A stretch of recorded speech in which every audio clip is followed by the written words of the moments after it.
Next is Laboratory Activity 4.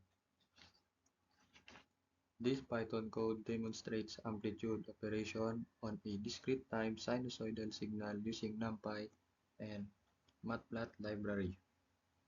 Number 1. Generate the signal. Create sample indices n is equal to 0 to 19. Defines a discrete sine wave xn is equal to sine 0.3 pi n.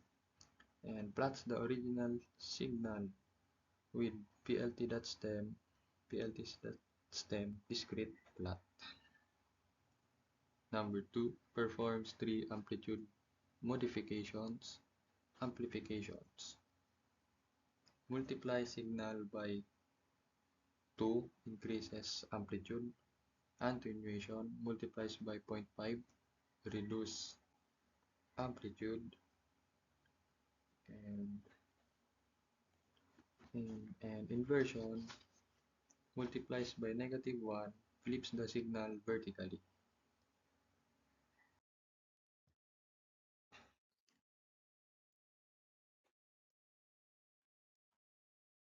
Each operation, amplified, attenuated, inverted, is plotted separately with titles and labeled axes. The output will look like this: original signal, amplified signal, attenuated signal, and the inverted signal. In short, the code visualizes how scaling a signal's amplitude changes its strength, louder or weaker, or direction, or flip. Let's move on